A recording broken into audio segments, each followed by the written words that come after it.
everyone, and welcome to a new episode of the Game Out Talk podcast. Aleks Omelyanov is my guest today. Hey, Alex. Hey, Christoph. Hey, everyone. Hi, how's it going?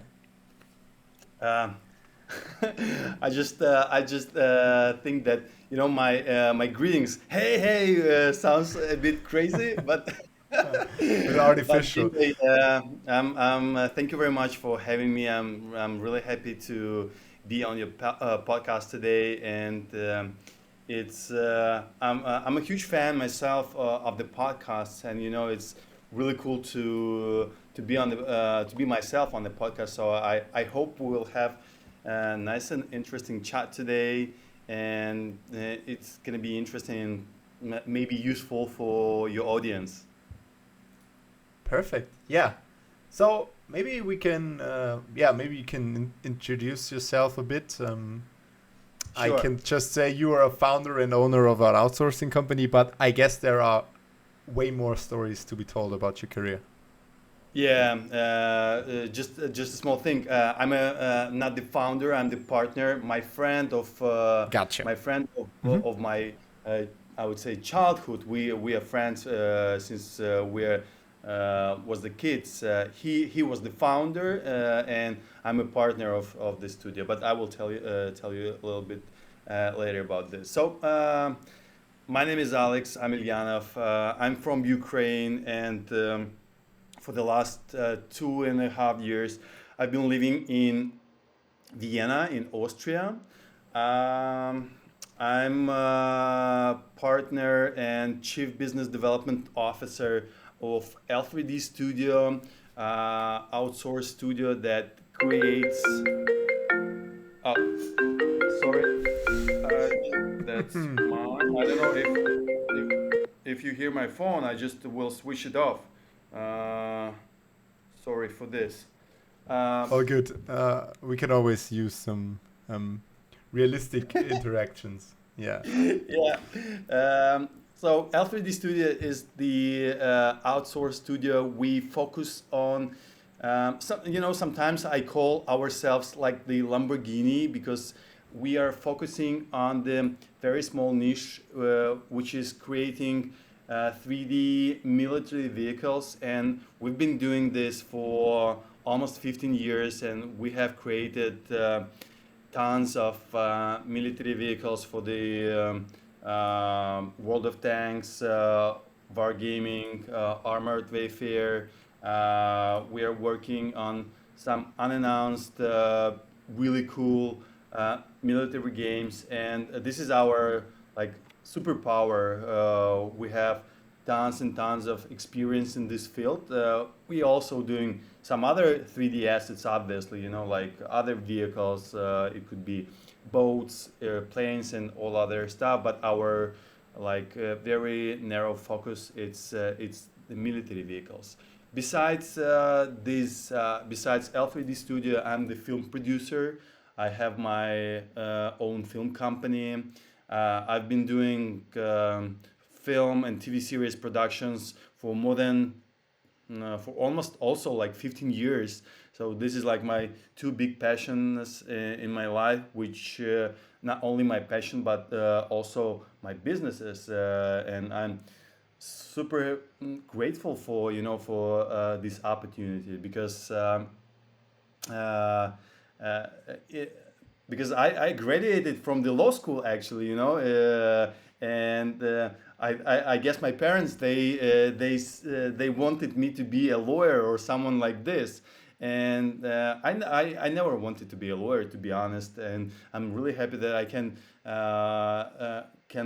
earn money doing the things that I really love. One of the wisdom guys told once, choose what you love, and you should never need to work in a way, like when you love something, it's not the I mean, it's also hard working both of these businesses, film production Hmm. But it comes easier. and yeah, but when you love it, it's much more easier, right? Cool. So have you been a gamer when you grew up as a Oh child yeah. or? Oh yeah, Mm-hmm. man. Yeah, I was trying to remember the name of my first console. I was about, I don't know, maybe 5 or 6 years old. I'm almost 39 now, so it's Mm-hmm. I guess this is late 80s, and that was before Dendy. I don't know if you had Dendy in your childhood. No, I grew up with Uh, the PlayStation 2 and an N64. That was my first console. Yeah, it was later, but Mm. before this was Sega, but before Sega was Dandy, and even before it wasn't something like Atari or something like this. Maybe it was some kind of no-name console. But anyway, I remember I played this game. Like it was the game 8 bits game tanks. Mm-hmm. So basically, that's funny that we're doing a lot of stuff right now for World of Tanks and Mm.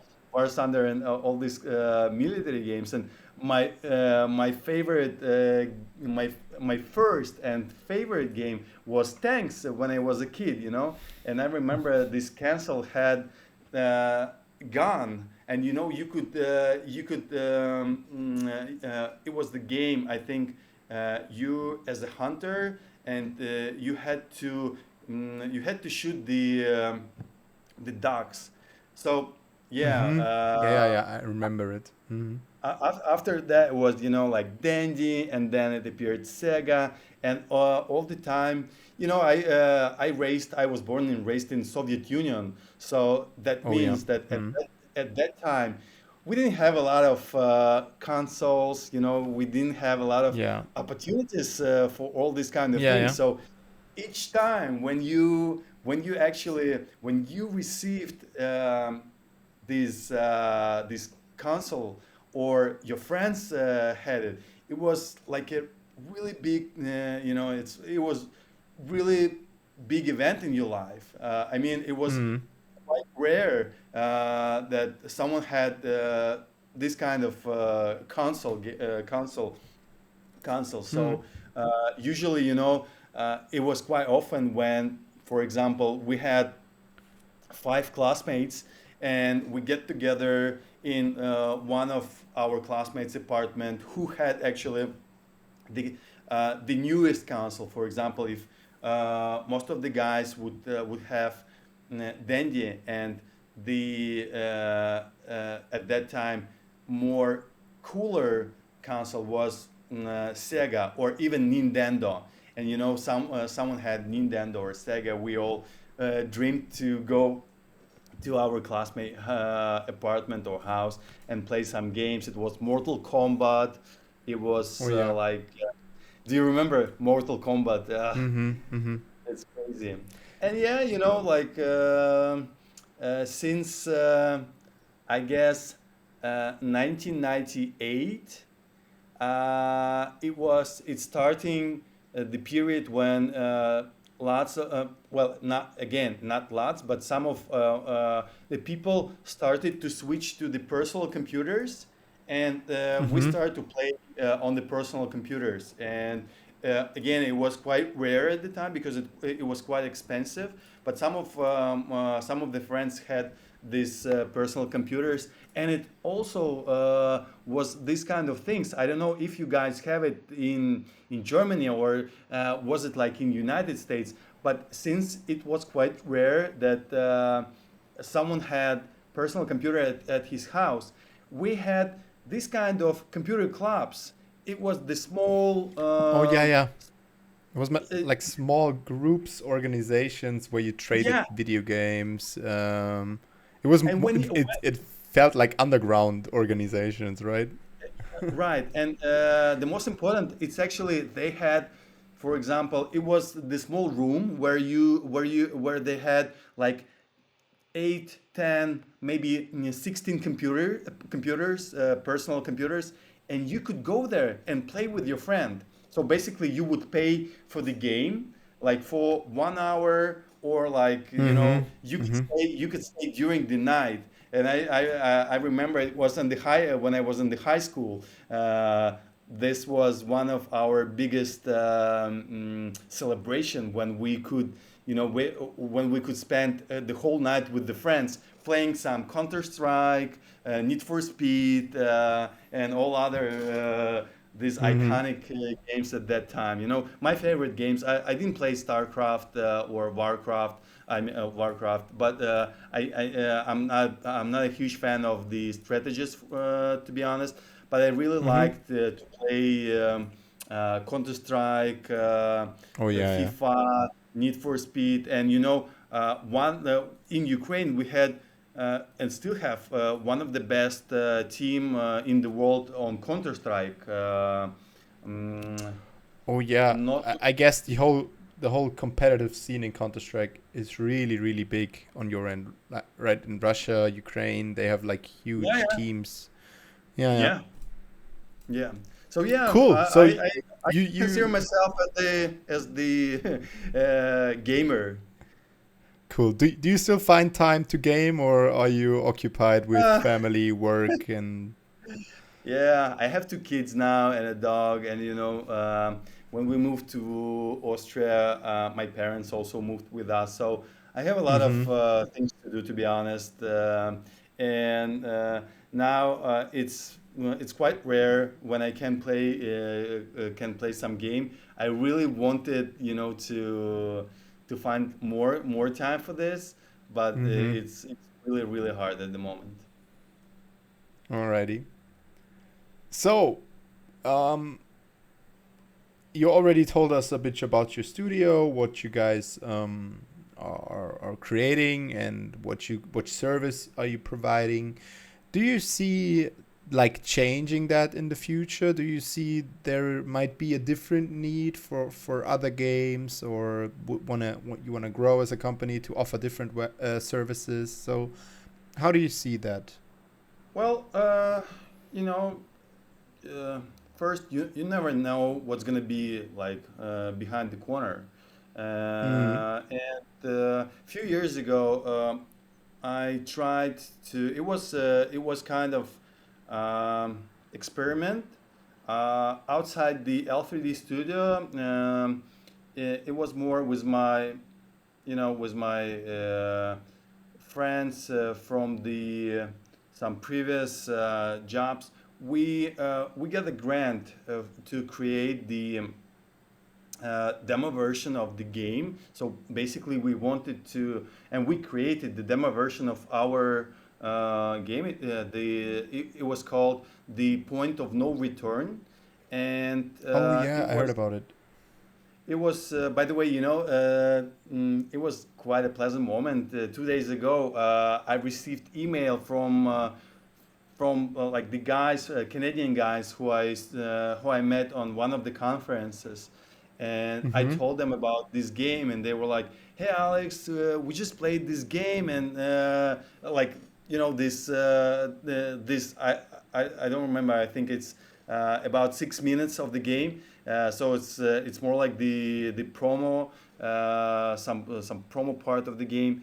And they were Mm-hmm. like, "It's really cool, and we wish you good luck and all these kind of things," which was really, cool because I think that game was really, mm, uh, it was our genuine mm, wish, to do this game. It was the game about the uh, experience of the like male person who got conscripted to the army, went through Mm-hmm. the some battle experience, got out from the army, and this person should live his like normal life after this military experience. uh, and we spoke with my friends who we did this promo together. We discussed this game because we got this grant and we made this promo, and we were thinking about making the whole game. But at that moment, the program that could support the production of of the game, not just the promo but the game. It was closed at that moment, so we kind of waited for better times for this game. But now we realize that after the full invasion of Ukraine from Russia, this particular game, it's at this moment it's outdated at the moment, because at that time it was a different situation regarding the regarding this serving in the army and going back home after the serving. Now it's uh, at that time there wasn't the full invasion. There wasn't like the full scale war in my country. So Mm-hmm. I Mm-hmm. don't know. I don't think we're gonna continue with this game. Maybe someday we will figure out something else. But the reason why I was telling all this information is that sometimes with my partner we discuss the opportunity of the creating our own product, our own game.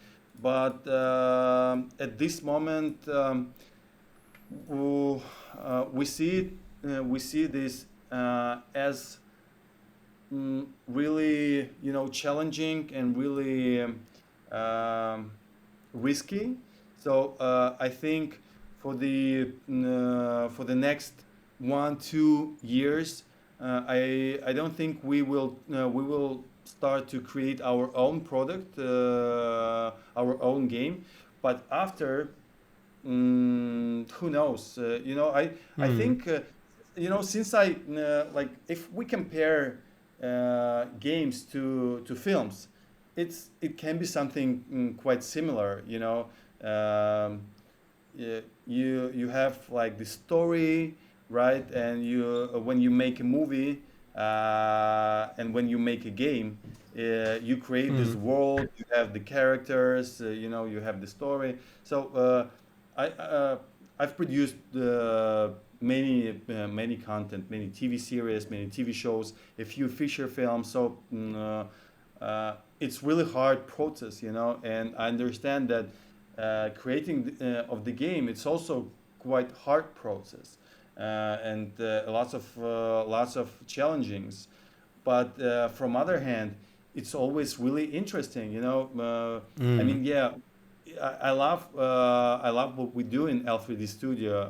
I mean, creating this top-notch 3D assets for the AAA games. It's really cool, and our team it's a team of really high professional people. We have some people who is they consulting the government regarding some tanks, for example, in Mm-hmm. like in the army. So we have really cool team, and the things that team are doing is amazing. But it's a little bit different from the our own game. So we'll see. I'm not sure to tell at this moment whether we will do it or not. I guess like as I said, not in the nearest future, but maybe sometime. Cool. So, what were your learnings from that? Right, I imagine like it's a completely different thing when you make a game, and if you're just doing like, let's say, tanks for a game. What did you learn from that, or are there any like lessons you can take now into making tanks and working for L3D, or yeah. Of course. When you create a game, you have a like of course it's depends what kind of game you have, like whether it's the small game where we know the cases where it's only one person who created the game, right? But for example, if we discuss like average game, not the AAA game, but the average game, you can Mm. create it with the team. I don't know, maybe of from like 20 people, I guess, and you have different types of people, like really like creative minds, I don't know, game designers, art directors. You have more technical people. You have like artists. You also have really like programmers and all these kind of things. So it's all different roles and different people. Mm-hmm. And if we compare it with our studio with L3D, so where we basically have only 3D artists, and Mm. of course, we have to think a little bit, like we have to think about the some other processes, but we don't go to these other processes, right? We have only Mm-hmm. like our road, Like a roadmap, streamlined. Mm. streamline, yeah, and that's it basically. And uh, creating the game, it's more complex. Mm-hmm. More complex, obviously, right? And um, of course, the I think really important is to find the right people. Of course, and I think it's in every business, every startup. It's all about people, right? Of course, Oh when you yeah, have yeah. uh, and especially in our industry, in this creative industry, it's really important when you have this passionate people with the, I don't know if it's right to say, with the fire in their eyes, with this passion Mm. in their heads. Sometimes it's really hard to manage these people, because it's not like the people on the factory who's like, putting the bricks, two bricks together, Yeah. Mm. Mm. it's mm, it's Yeah, you artists are need, not easy sometimes, right? You need to be yeah, careful. They care about their art. Everyone sees the art different. So yeah. and you have to, and of course, since these people, we can consider these people as the, like creative people, and like the creative people, they have some, you have to look for the right approach to these people, to find the right Absolutely. words. Mm. Yeah. Yeah. Yeah. uh, so thanks God, I had a lot of different experiences in my life with the, with the small teams and with the huge teams, with the teams of like 5 people and with the teams of more than 100 people. And Mm.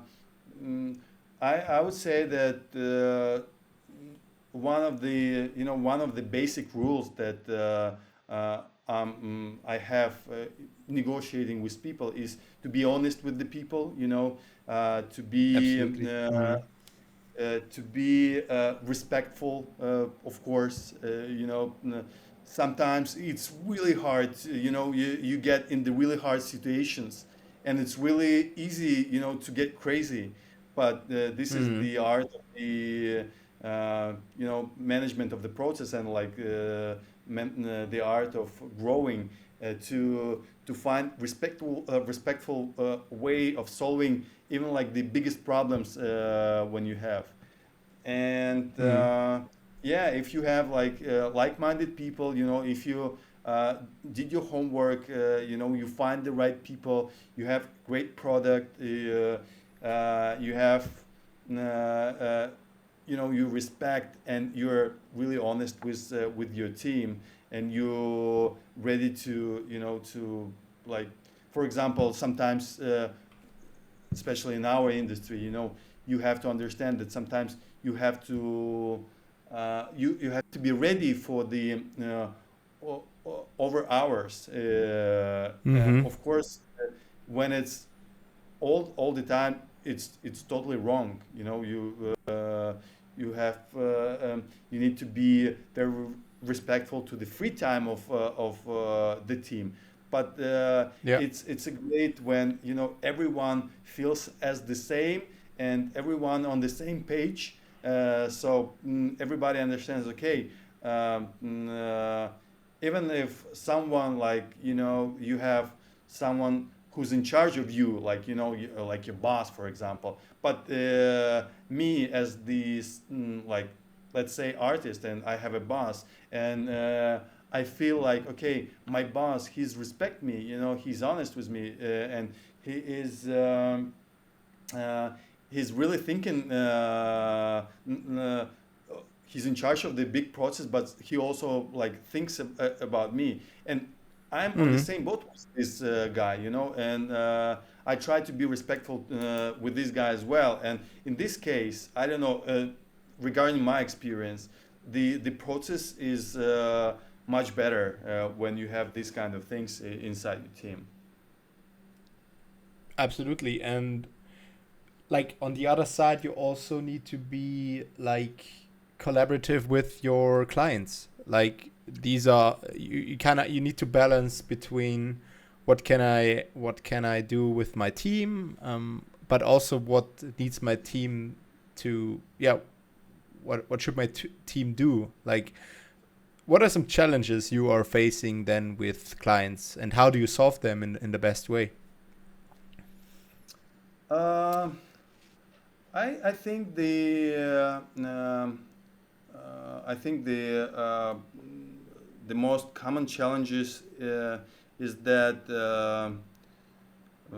when we receive something, you know, as I told before, if we talk about L3D Studio, we are trying uh, to do that things where we have really good experience, and in most cases, for example, if someone calls us and ask, hey guys, can you make some, I don't know, stylized things, stylized princesses, we will say no, we don't do this, and Mm. people always not always, but more often and often, they know that L3D is the guys who do 3D models of military vehicles in a very high level, and quite often they contact to us with this kind of questions. And since we have a lot of experiences this, the problems we can face, it's that it can be some new pipeline, right? And uh, basically, we tried, our philosophy is that we try to move really slow.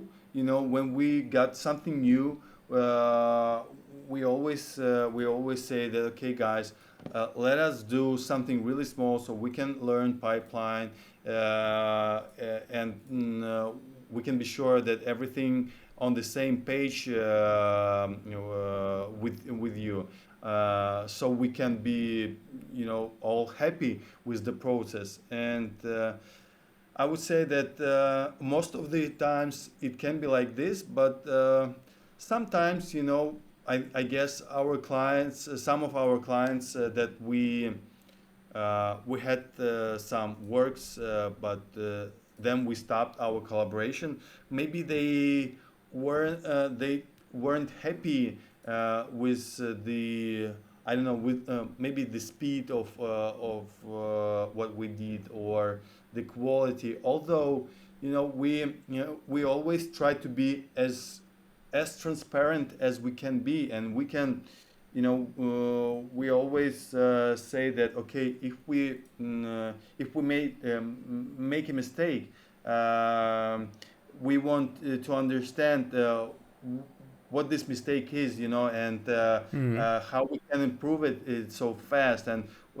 we usually we worked for many years with our like clients. I would say even partners, So and they were this is our, more on a long term yes, basis then, exactly, and this which is is good, our. right?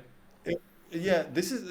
I think this is the best way, because when you have, when you have when you have this ability to give this time to build this trustful relationship between each other, uh, you can gain really great results because of course you need some time when you have some new pipeline. You need some time to learn it. And for example, in our company, we when we face something new, we have our internal university where we kind of make the internal courses for all of our people who are facing some new tasks. And like in the future, when we are like keep working on this game, for example, and we have some new new people, they would go to this internal university to to learn everything about this Mm. game, everything about this like these assets, and like all the information that they would need to make the process as easiest and as proficient as it can be. So maybe the main problems is that it was really rare when actually people, they like the client, they say okay, like thank you, and they stop work with us. Most of the times is, yeah, this is, I think, the main challenge at the moment, but it's not between the, I think, client and our team. Is the general harsh of the industry at the moment, because sometimes the like the game developers, they are thinking, okay, we will have this funding, we will have this financing Mhm. like Mhm. this period, and they don't, so they have to wait, or they have to do some other additional stuff uh, to do the next steps. And we had some really cool collaboration last years. And the problem was exactly this, uh, they were expected for the investments, but at some point they didn't get it, and now they Mhm. Mhm. struggling to get additional financing to go on. Gotcha. So yeah, on the other side, you always want to be collaborative with your clients, but you are also then pretty dependent on them, right? You need to wait for funding. So Yeah. it's not too easy, especially at the moment, like where the games industry is at the moment. So, how do you see the games industry at the moment? Is there anything positive you can get out of the last few years? Because there hasn't been much, but like the industry has changed or is changing, but is it changing in a positive way if possible? I think it's a huge question, and we can discuss it from different perspectives Mm. quite a long time. But I think that the industry definitely has changed, yeah, maybe uh, in a not very good way, and this actually reminds me a little bit what's going on with the film, with the global film industry. I think that Mm-hmm. now the problem is that uh, uh, there is a lot like before the after the COVID, right after the COVID or during the COVID, we had these crazy investments in the game industry, Mm-hmm. uh, and it was lots of launchings of different games. And like 2 years after, we faced that many of the of that game startups, or like the games from the big publishers, they had to stop. I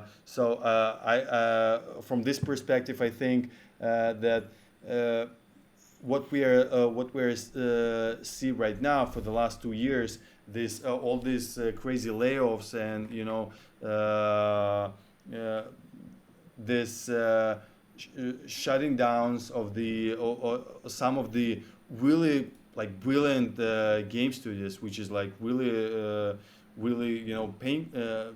It's a hard times. Uh, Mm-hmm. the only good thing from this, I believe that it it's so many brilliantly creative people, and we might find them quite soon with some really good ideas in the next I don't know, like couple of years. Uh, the second problem that I see, that it's quite it's harder and harder for small studios, or for like indie developers to create the games, because of the fundings, obviously. Mm-hmm. And the big developers, they don't want to risk. They would rather um, do another season, like you know third, fourth, fifth season of something that had some success, Mm-hmm. rather Yeah, than yeah. create something really That new. that's with everything at the moment. I feel a bit. They're always making like remakes are exploding in the last few years. Not just with games, but with movies. Like Yeah, yeah. you always That's try why. to kind of get the success from old movies like Ghostbusters, Indiana Jones. What else? What else was like remade? Like there are tons of like movies that are yeah Yeah, just like there this. for the These name of it, movies right? from the cartoons, like Aladdin or Lion King or this Exactly. kind of. Yeah, yeah, yeah. Mm-hmm. And but this is like creating the game, and like the same with the movies. You want something Mm-hmm. fresh. Exactly. You Yeah, are. yeah, yeah. That's what made the games industry big, right? Yeah, Some new yeah. stories, some new gameplay, like new yeah new New ways to approaches. experience a game. Exactly. Yeah, yeah, yeah. And But yeah, as you said, this takes risk, and this takes risk is money, and money is pretty big at the moment with games. Yeah. but I hope, I really hope that we're facing, it's a lot of crazy. We are living in the crazy times, like really crazy times, where we have these crazy wars in the 21st century, and all these big problems. But from another hand, I look at the AI, Mm-hmm. and Mm-hmm. just my imagination is exploding at the moment with the some of the opportunities we already have at this moment. Like, and I'm sure you're already using the chat GPT or some other AI applications, and what we can have, like maybe in the 6 months, maybe like 12 months for sure. And I think that will affect to the game industry as well. And I really hope that it will help these independent creators, and independent uh, studios, maybe, to shortage the expenses on the game, and uh, to create the, to maybe uh, this will allow people spend less and to think more about the Mm-hmm. creativity. So it's like with If AI the gets used right, if yeah, AI of gets course, used in the right spots. So of course, because of course. like I what I see more and more is AI taking over creative jobs. And this is I see there's a problem with that because yeah, creativity Sure. should be done by the humans, but this is a whole you can talk about this for hours. This is more like a philosophical question. Um, but yeah, as I said, you you should use the AI in the right tool, and then, as you said correctly, it helps smaller developers who want to focus on creating new things and creating new stuff to maybe save money and then publish their game on a smaller budget, but make something that would have cost At least without AI a big I budget. really hope for this because to be honest, I don't want to play the same game without naming for the like fifth time or tenth time. I Mm-hmm. really like Mm-hmm. wanted to feel some new new like new experiences, and Exactly. I Yeah. think Yeah. lots of the people in the industry understand this, and of course, uh, gamers like players, they show this to the publishers. So I hope that we Yeah, will have. and also developers. I started in the games industry because I wanted to make something unique and new, and not just remaster a game the fifth time and have cooler textures on it and more polygons, and because I want to be part of something original, like Yeah, something new. yeah, because That that that. in the end of the day, we are. If we talk about ourselves, if we consider ourselves as of someone who is crafting something, right? Who is doing Exactly. something. We don't want to spend our lives. At least, I think you and me, we don't want to spend our life on something we want to spend our life on something useful, new, interesting, on this kind of things, right? And not Mm-hmm. on something that has have been done for many times already. That's why I actually quit. I had a brilliant job on one of the biggest broadcaster in my country. Had big office and great salary and everything else, but I just Mm. realized that I don't want to spend my life on this kind of things that I've done in my life because, I was like, okay. And when I watched some of the TV series or some of the TV shows that I was producing, I was like, okay. And because of this, I didn't spend time with my family, with my kids. Uh-huh. Mm-hmm. I didn't see how my kids growing, and we spent so much time on doing something like professional, right? And I think it's really important to spend this time with the meaning, at least with the meaning. Mm. Absolutely. So yeah, let's jump to the last question. Like, do you have any advice for aspiring founders or creatives? Like, is there something else you would do different when you would start out with the outsourcing studio now? Like, is there some learnings you made across the path?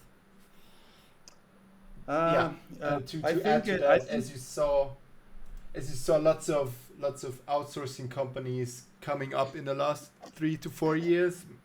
Most of them are based in India or yeah, yeah, some yeah, countries exactly. where you So have low salaries. So how do you see that? Yeah. I think it can be really challenging for if we talk about like creating outsourced studio at the moment. It's really challenging now because, as you said, all these guys from India, from Malaysia, they're good guys, but it's so hard to compete with them.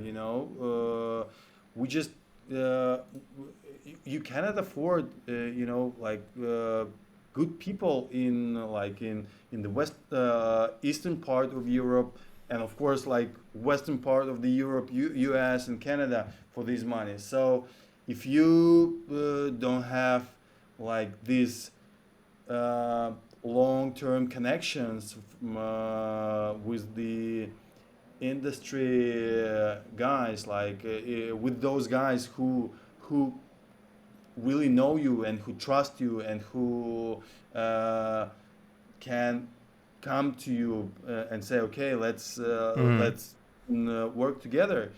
Uh, I wouldn't. I think I wouldn't advise to start with these particular things like the outsourcing.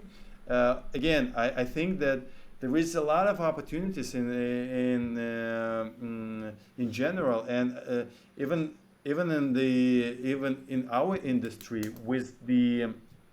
uh, with the like these AI things and all other things.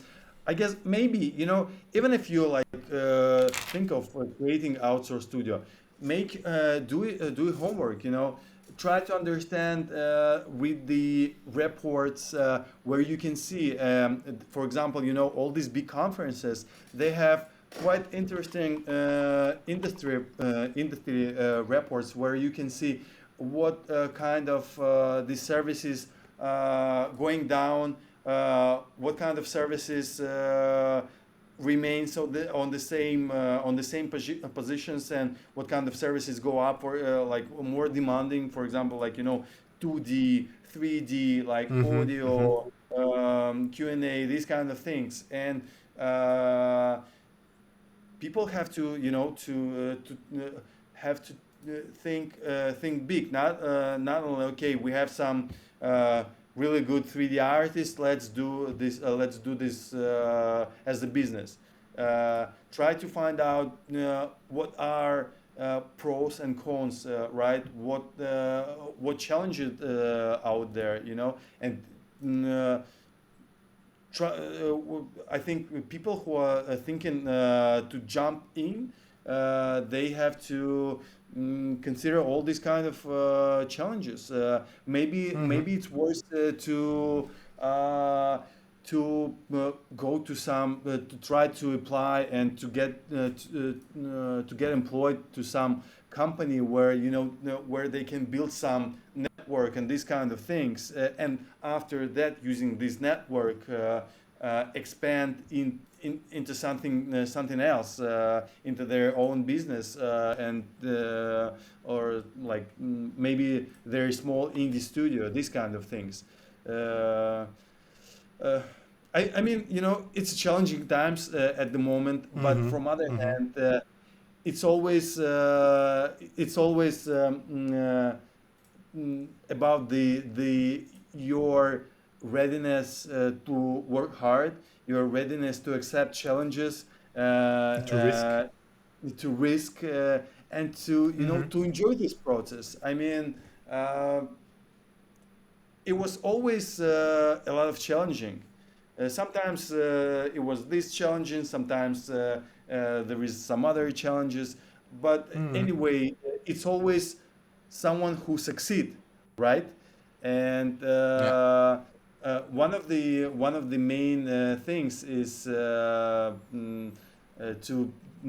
believe in your idea, to be ready for hardworking things, but to be smart. It's really important not to work. It's important to work hard, and sometimes you really need to work hard. But it's also Work smart. important to work smart. Yeah. Hmm. Cool. All right, Alex. Thank you so much for being my guest. You gave a Uh, huge insight my of pleasure. the outsourcing industry. My big I pleasure. I really appreciate it, and I hope we have another call in the future because I have so many more questions, and Sure. I'm yeah looking forward to that. Yeah. Thank you very much, and I hope we will have a lot of opportunities to collaborate and to talk in the future. And I really hope that the future is bright, and we are definitely facing there, no matter what. Yeah, we are getting there. We are getting there. Yeah. Thank you so Okay. much, Alex. Bye Yeah. bye. You too. Have a good evening. Bye bye, Christoph.